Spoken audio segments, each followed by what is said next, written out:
Assalamualaikum warahmatullahi wabarakatuh. Alhamdulillah, alhamdulillahilladzi farada siyama Ramadan ala kulli mukallafin min banil insan wa ja'ala Ramadana syahra taubati wal ghufran, syahra rahmati wal ridwan.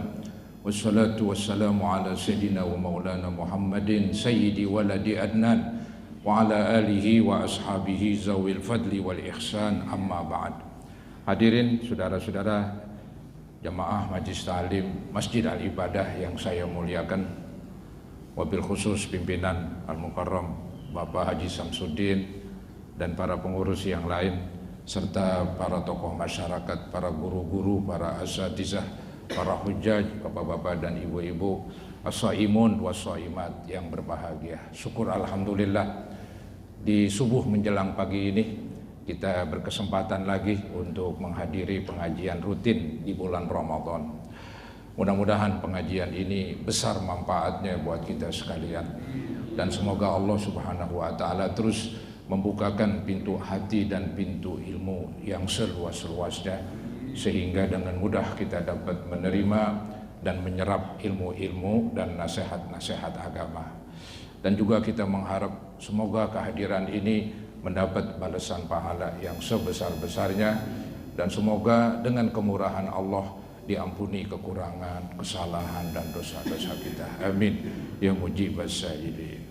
Hadirin, pengajian subuh menjelang pagi ini berkenaan tentang yaitu orang yang sudah wafat ya. Ini melanjutkan bahasan yang sebelum Ramadan. Ya, itu sebelum Ramadan dibahas tentang orang-orang yang misalnya dia wafat kemudian orang tersebut mesti diproses ya. Artinya saudara-saudara, yaitu dilaksanakanlah kewajiban-kewajiban kita, walaupun kewajiban tersebut kewajiban kifayah ya, bila mana dilaksanakan oleh sebagian maka yang lain gugur begitu. Nah, diantaranya yaitu memandikan si mayit ya, kemudian mengkafankan, setelah mengkafankan ya disolatkan, dan terakhir dikuburkan ya. Itu saudara-saudara yang pokok-pokok.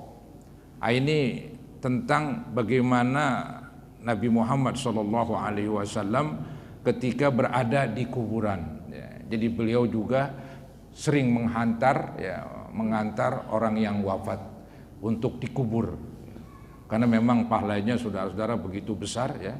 Digambarkan di dalam hadis, mensolatkan janazah mendapat pahala sebesar gunung Uhud ya. Gunung Uhud ya, ini bagi yang pernah haji dan umrah mengenalnya ya. Jadi dia berbentuk pegunungan yang panjang dan besar. Nah, itu Nabi gambarkan pahala mensolatkan sama dengan sebesar gunung Uhud. Kemudian bila mana setelah mensolatkan dia ikut mengantar jenazah sampai ke kuburan, maka mendapat lagi satu gunung Uhud. Jadi kalau solat plus dengan yaitu mengantar ke kuburan mendapat dua pahala besar seperti dua gunung Uhud. Nah, di sini dijelaskan ini di bab yang baru, judulnya Babul Mau'izah Indal Qabri, bab tentang memberi nasihat ketika di kuburan. Jadi ketika sudah sampai di kuburan ya, kemudian dipendam, maka Nabi memberi nasihat. Di kita saudara-saudara, di masyarakat kita ini memberi nasihatnya ketika lagi disolatkan di masjid atau di musola ya. Jadi setelah proses disolatkannya selesai, maka nanti ada seseorang memberikan semacam nasihat ya. Sebetulnya ketika kita mensolatkan jenazah itu udah nasihat, apalagi ikut ya, mengantar ke kuburan, lebih nasihat lagi. Tapi di sini ditambah lagi dengan nasihat yang terucap ya. Maka ada istilah, ada nasihat bisu, ada nasihat yang tidak bisu, yang berbicara. Nasihat bisu itulah kematian ya. Jadi kematian, orang yang sudah mati, yang sudah wafat, dia bisu, nggak bisa berbicara, bahkan nggak bisa bergerak, tapi dia memberi nasihat kepada kita bahwa kita akan mengalami seperti yang dialami jenazah tersebut. Nah, yang kedua, nasihat yang berbicara, itulah Al-Quran. Jadi Al-Quran yang kita baca, kita pahami, memberi masukan, memberi nasihat kepada kita. Atau kita dengar, kita hayati, juga memberi nasihat kepada kita. Itu dua nasihat yang ampuh. Nasihat bisu dan nasihat yang berbicara. Nasihat bisu adalah kematian, nasihat yang berbicara itulah Al-Quran yang kita baca atau yang kita dengarkan, kemudian kita hayati artinya. Nah, ini saudara-saudara, Nabi Muhammad SAW beliau melaksanakan nasihat ini, yaitu ketika beliau berada di kuburan. Ini coba kita lihat bunyi hadisnya. An Aliyin radhiyallahu anhu qala. Hadis ini dari Imam Ali, berkata Imam Ali, kunna fi janazatin fi baqi'il gharqad. Kami waktu itu mengurus jenazah di pekuburan namanya pekuburan Baqi'. Biasanya yang haji atau umroh diajak ziarah ke kuburan kota Madinah, namanya kuburan Baqi'. Di situ banyak dikuburkan jasad-jasad para sahabat-sahabat Nabi Muhammad SAW. Kalau Nabi kan di tempat beliau wafat di rumah Aisyah dikuburkan, yang sekarang bagian dari Masjid Nabawi. Kalau Baqi' itu sekarang karena peluasan masjid, kalau nggak salah itu di ujung daripada masjid. Jadi kalau kita jalan di dalam masjid, ujung-ujungnya itu nanti ketemu namanya kuburan Baqi'. Nah, ketika Nabi berada di Baqi' untuk ikut menguburkan jenazah, di sini disebut Baqi' al-Gharqad. Al-Gharqad artinya pohon berduri. Di situ banyak pohon berduri. Maka disebutlah kuburan Gharqad, kuburan yang banyak pohon berduri. Nah, ketika Nabi berada di sana ikut menguburkan, dikatakan fa'atana Rasulullah sallallahu alaihi wasallam faqa'ada wa qa'adna haulahu. Maka Nabi duduk, Nabi datang di situ di pekuburan, dan kami pun ikut duduk sekitar Nabi. Wa qa'adna haulahu.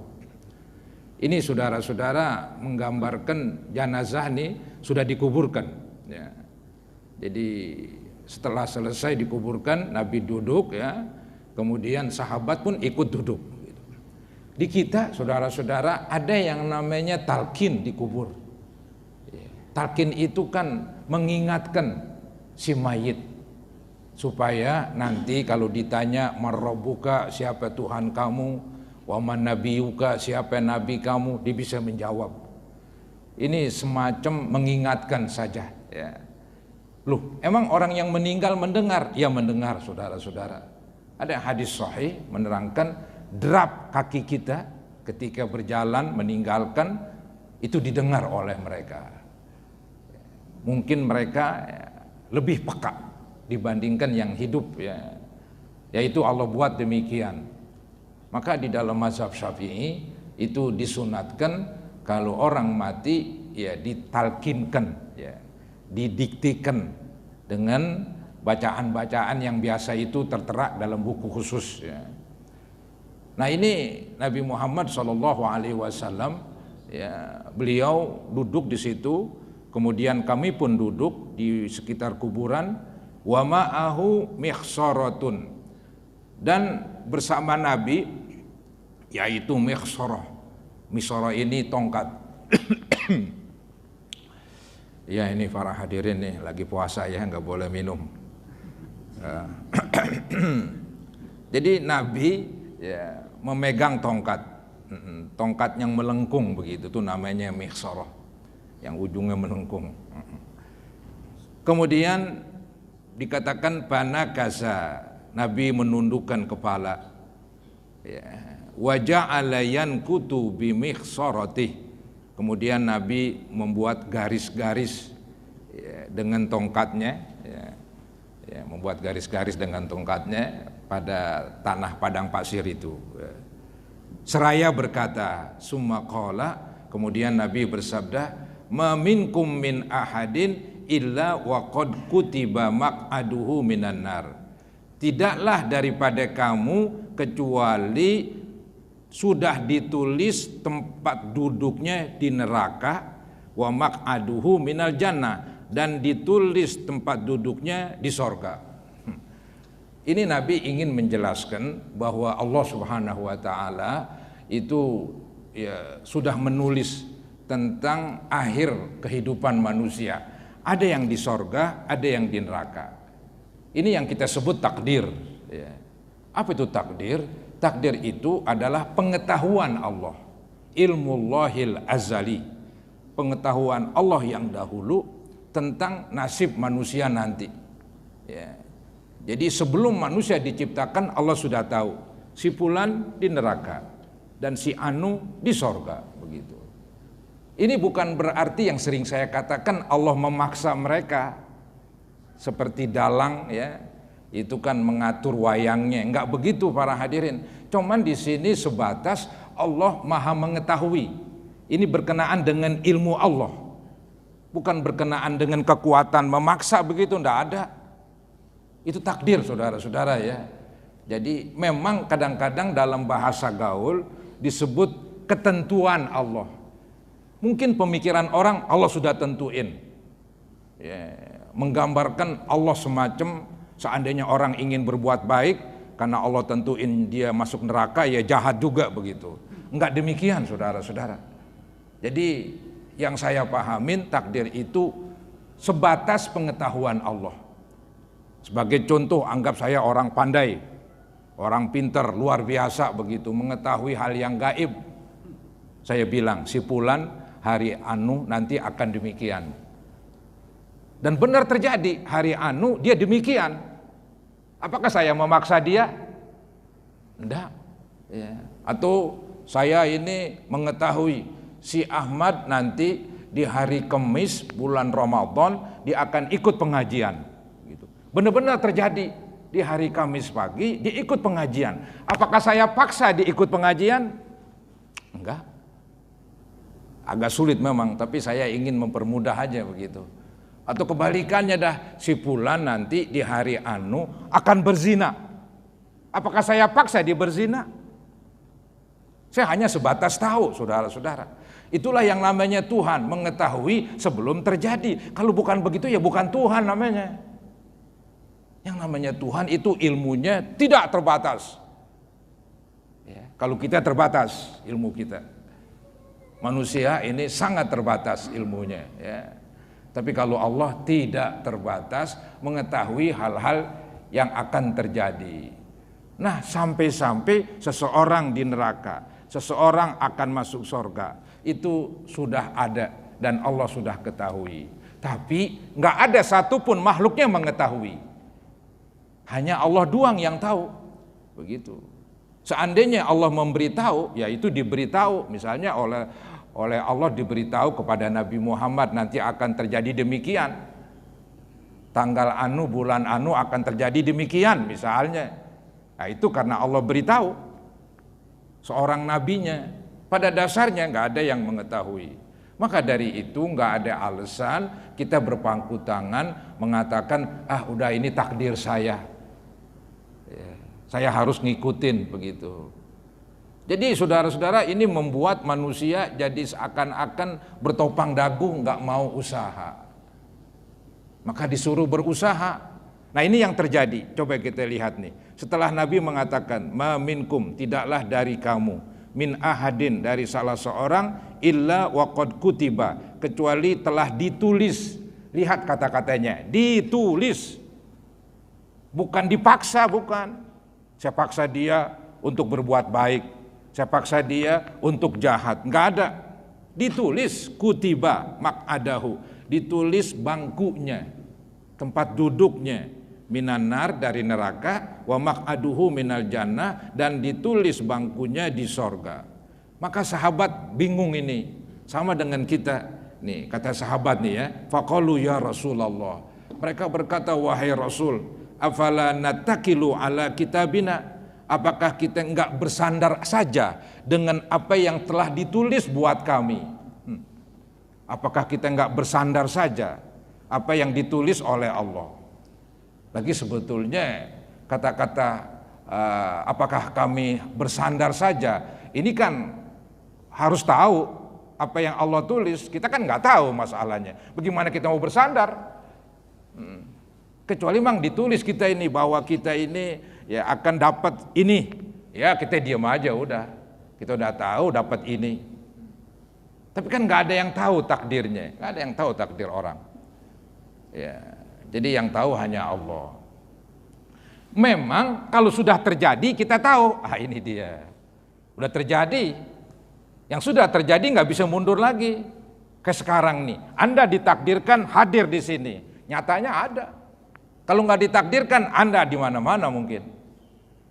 Gitu. Udah terjadi. Ntar setelah saya pulang, siapa yang tahu? Maka kita selalu berusaha berbuat baik, jangan ngandel, jangan bersandar dengan takdir. Lagi secara logika bersandar dengan takdir. Apakah kamu tahu takdir kamu? Nggak ada. Apakah ditulis dalam Al-Quran si fulan takdirnya demikian? Nggak ada. Nggak ada yang tahu. Karena nggak ada yang tahu, kita disuruh berusaha berbuat baik, berusaha meninggalkan yang jelek. Begitu saudara-saudara. Nih, maka nih sahabat berkata, afala natakilu ala kitabina. Apakah kita bersandar saja atas apa yang telah ditulis buat kami? Apa jawab Nabi? Faqalu, Nabi bersabda, i'malu, berbuatlah kamu. Ini dia, disuruh berbuat kita, bukan bersandar. Lagi sulit untuk mengatakan saya bersandar dengan takdir saya. Emang kamu tahu takdir kamu? Ya sekarang saya miskin, besok seminggu lagi nggak ada yang tahu.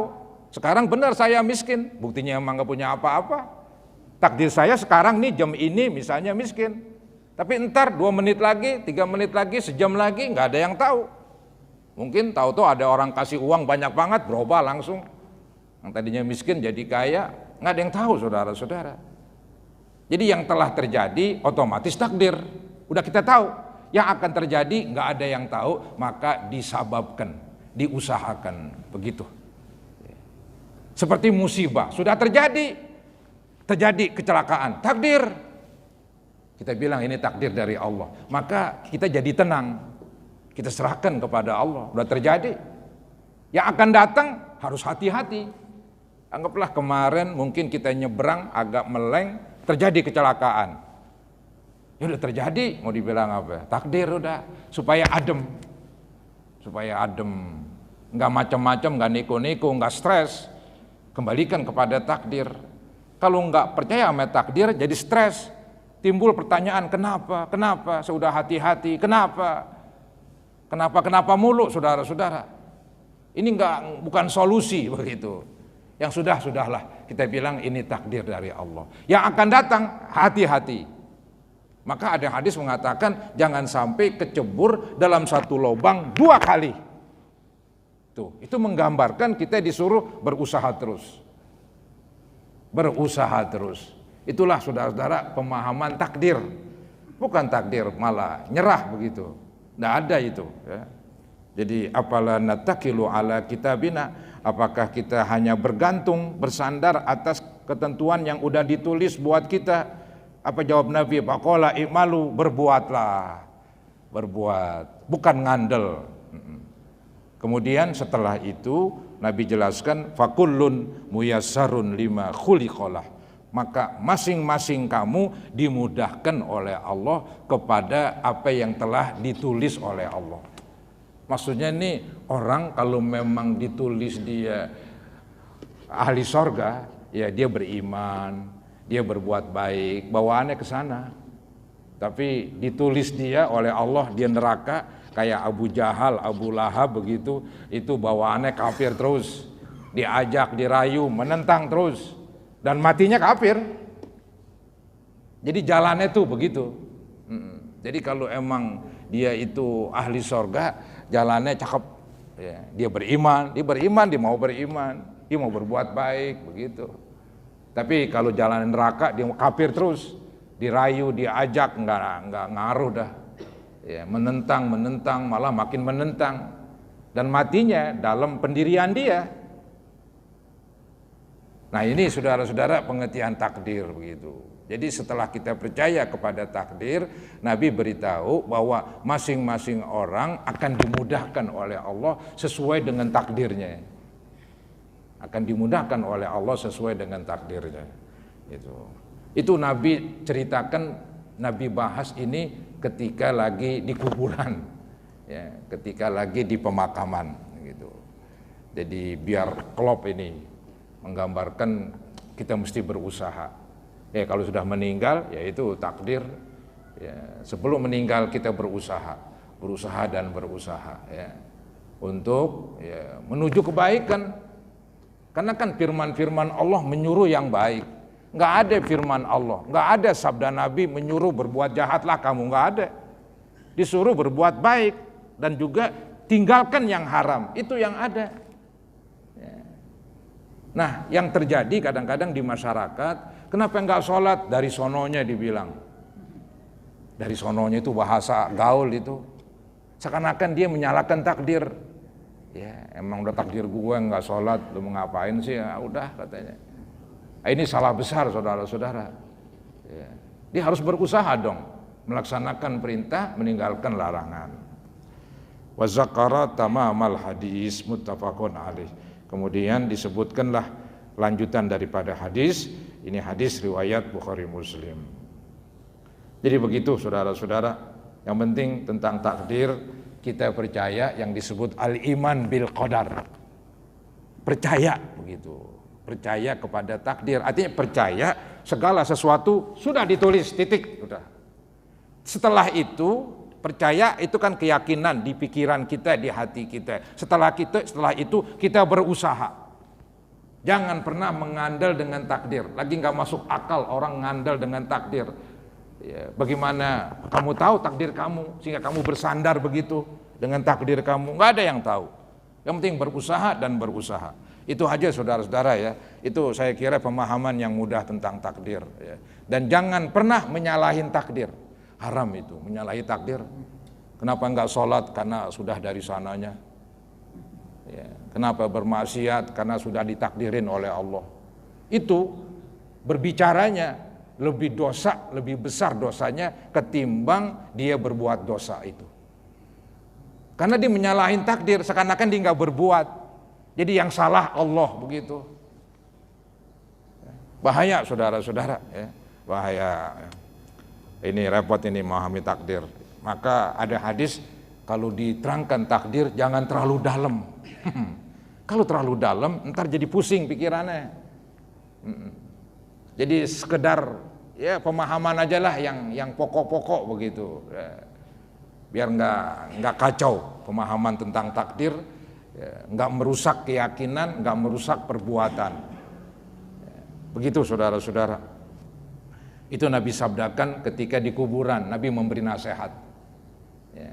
Jadi kalau kita di sini nih biasanya ada orang meninggal memberi nasihat ketika mensolatkan jenazah di masjid. Ya, ya nggak apa-apa itu, masing-masing tempatnya lah, sikonnya begitu. Baik saudara-saudara, selanjutnya babud doa lil mayyit ba'da dafnihi. Bab ini menerangkan mendoakan si mayit setelah dikubur, setelah dipendam. Jadi setelah dipendam, didoakan. Kalau di kita tadi saya bilang dibacakan talqin. Sebelumnya dibacakan yasin. Ya, tahlil, zikir semuanya. Memang demikian, dianjurkan saudara-saudara. Nanti Anda akan lihat itu dalil-dalilnya. Babud doa lil mayyit. Bab ini mendoakan si mayit ba'da dafnihi setelah dipendam. Jadi baik sebelum meninggal. Sebelum dikuburkan itu doakan. Sholat jenazah isinya itu doa para hadirin. Sholat jenazah itu isinya melulu doa. Ya. Takbir pertama yaitu baca Fatihah. Fatihah itu kan memuji. Kalau kita minta kepada Allah nggak langsung bagi dong, tapi memuji Allah dulu. Alhamdulillahirabbil alamin. Segala puji bagi Allah ya yang menciptakan alam semesta ini, seterusnya dan seterusnya. Kemudian takbir lagi, selawat supaya doanya diterima. Nggak bagus kita ya Allah berikanlah saya anu begitu. Yang bagus kita memuji dulu, habis memuji masukin selawat baru meminta. Itu adab tata krama berdoa dalam agama. Nah di dalam sholat jenazah itu dipraktekkan ya. Habis selawat takbir lagi baru dah doa Allahumma ghfir lahu, ya Allah ampunin baginya, warhamhu rahmatin dan seterusnya. Takbir lagi, doa lagi, Allahumma la tahrimna ajrahu dan seterusnya. Baru assalamualaikum warahmatullahi wabarakatuh. Assalamualaikum warahmatullahi wabarakatuh. Jadi ketika sholat jenazah isinya doa. Bahkan sebelum sholat jenazah sudah didoakan.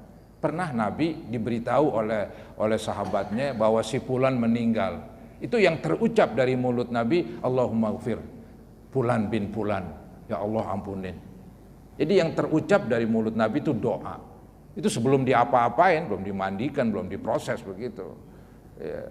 Waktu sholat jenazah didoakan, ketika dikuburkan didoakan. Nah ini dia babud doa lil mayyit ba'da dafnihi. Bab ini menerangkan mendoakan si mayit setelah dikubur.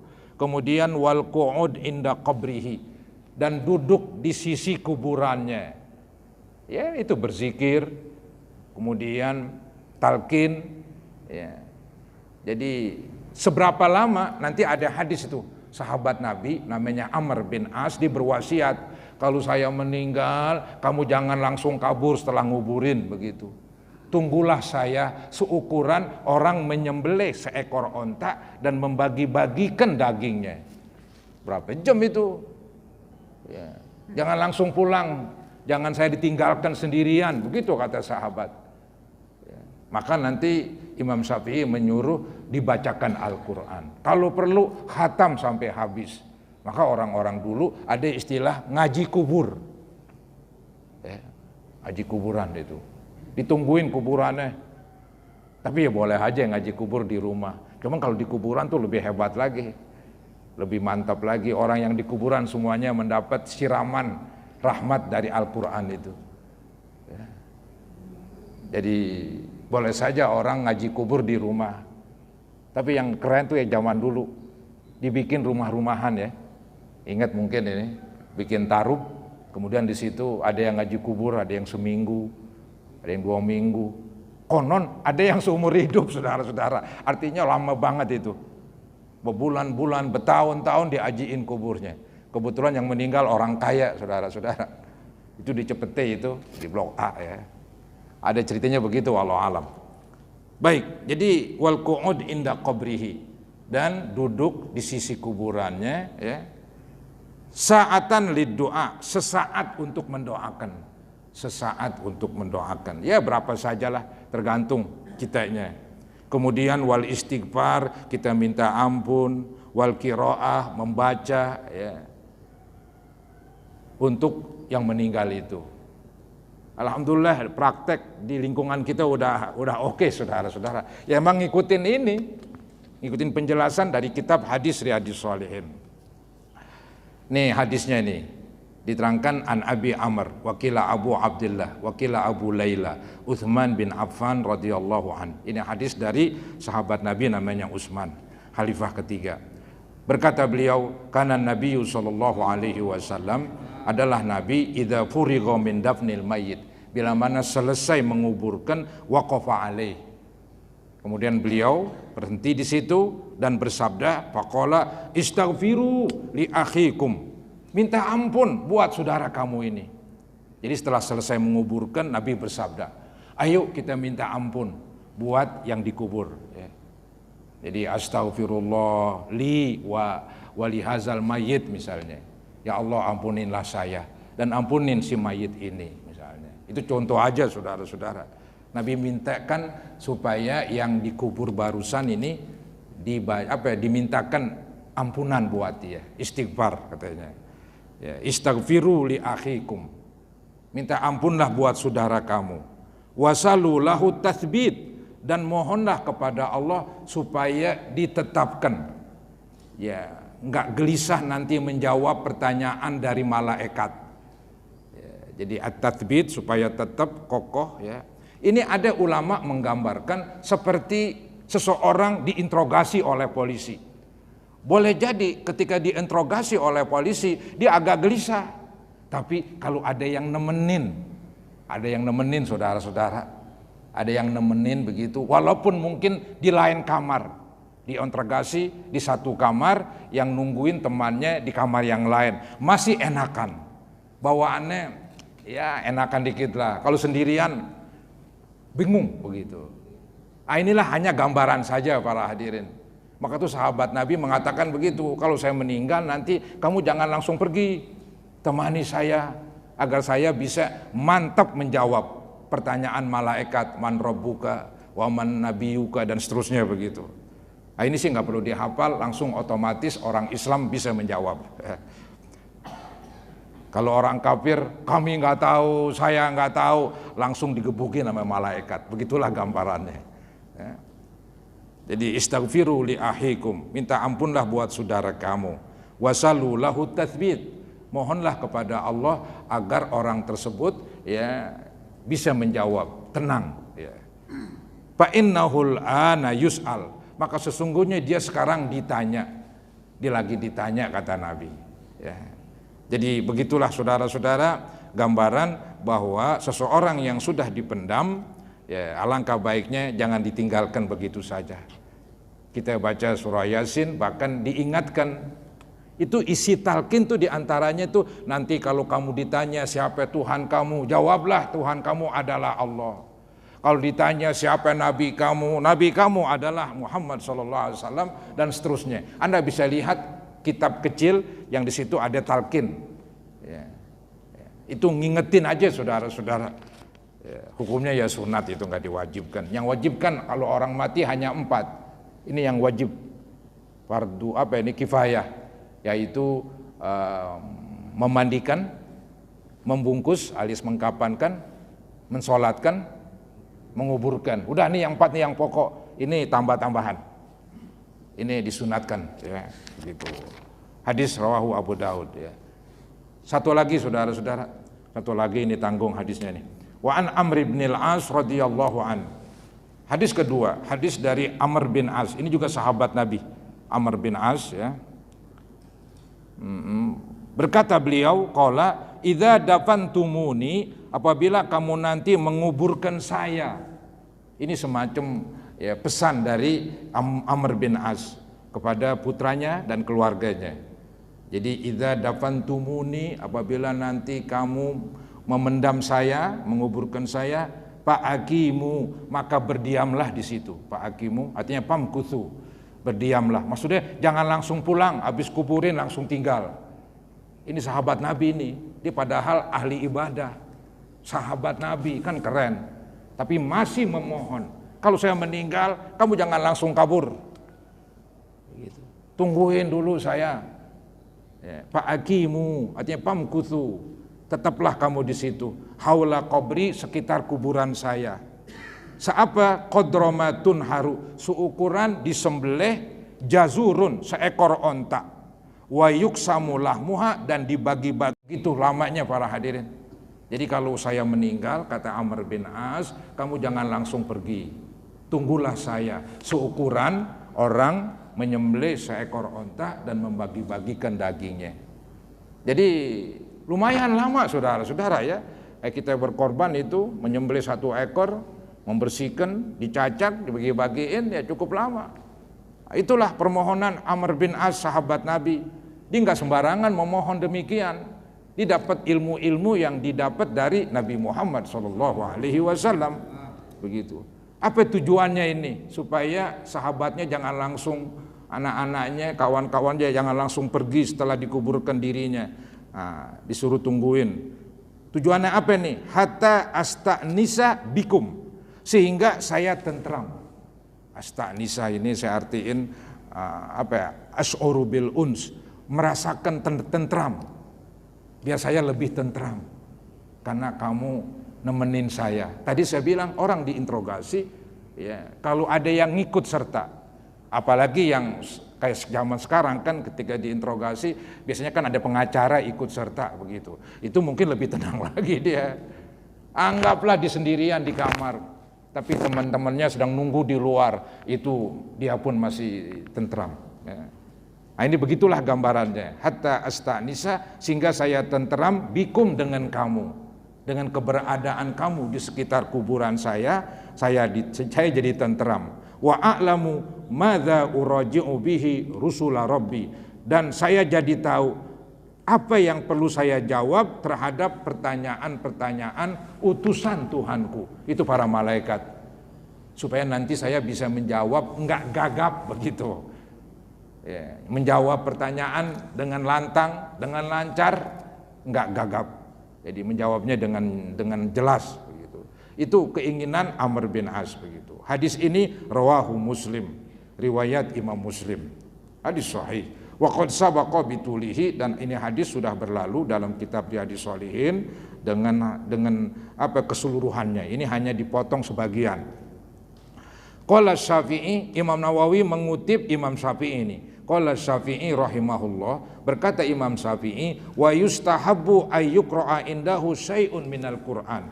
Disunatkan dibacakan di sisi orang yang dikubur yaitu sedikit dari Al-Qur'an. Maksudnya ini orang yang tadi setelah dikubur dibacakan Al-Qur'an. Ya, di kita yang dipraktekkan yang gampang ya baca Yasin dan beberapa surah, kemudian diteruskan dengan zikir-zikir, baru dah ya talqin dan doa begitu. Tapi dikatakan lagi lebih lanjut, wa in khatamul Qur'an kullahu kana hasanan. Seandainya mereka sempurnakan khatam satu Al-Qur'an, itu lebih bagus. Khatam satu Al-Qur'an. Ya. Jadi bisa jadi bergantian. Bisa jadi dia sendirian baca Al-Qur'an sebagian, ntar waktu sholat dia sholat, waktu makan balik lagi, baca lagi di situ sampai full khatam Quran. Maka ada istilah ini tadi saya bilang ngaji kubur itu ya dipraktekkan di zaman-zaman dahulu. Sekarang mungkin orang sudah beralih, mereka ya di rumah biasanya begitu. Ya di rumah. Ya lumayan lah daripada kagak saudara-saudara. Ya. Nah, selesai itu. Wa in khatamul Quran, seandainya mereka hatamkan Al-Quran kullahu seluruhnya, kana hasanan adalah baik. Adalah itu baik ya. Begitu saudara-saudara ya. Ini ngomong-ngomong udah kering nih tenggorokannya nih. Mari saudara-saudara kita akhiri dengan membaca Ummul Quran suratul Fatihah. Kita mohon kepada Allah, mudah-mudahan orang tua kita yang sedang di alam kubur, di alam barzah, ibu bapak atau guru-guru kita yang berjasa, atau mungkin istri atau suami, ataupun anak yang kita cintai lebih dahulu wafat, semoga Allah cucurkan rahmatnya, semoga Allah ampuni mereka, dan juga semoga Allah ampuni kita sekalian. Al-Fatihah ala ma nawaina wa ila hadratin Nabi Rasulullah sallallahu alaihi wasallam. Al-Fatihah. A'udzubillahi minasyaitonir rajim. Alhamdulillahi rabbil alamin arrahmanir rahim. Iyyaka na'budu wa iyyaka nasta'in. Ihdinas siratal mustaqim. Alaihim ghairil maghdubi alaihim waladdallin. Astaghfirullahaladzim, astaghfirullahaladzim, astaghfirullahaladzim. Allahumma salli ala Sayyidina Muhammad wa ala ali Sayyidina Muhammad wa sallim tasliman katsira walhamdulillahi rabbil alamin. Allahumma ighfir dzunubana, Allahumma ighfir dzunubana wa dzunuba abaina wa ummahatina wa ajdadina wa jaddatina wa muallimina wa masyayikhina wa liman lahu haqqun alaina wa li jami'il muslimin wal muslimat wal mu'minin wal mu'minat al ahya minhum wal amwat. Allahumma ij'al kuburahum rawdatan min riyadil jannah wa la taj'al kuburahum khufratan min khufarin niran. Rabbana taqabbal minna innaka antas sami'ul alim wa tub alaina innaka antat tawwabur rahim. Rabbana atina fid dunya hasanah wa fil akhirati hasanah wa qina azabannar. Wassallallahu ala sayyidina Muhammadin wa ala alihi wa sahbihi wa sallam. Alhamdulillahi rabbil alamin. Kurang lebihnya mohon maaf. Assalamualaikum warahmatullahi wabarakatuh.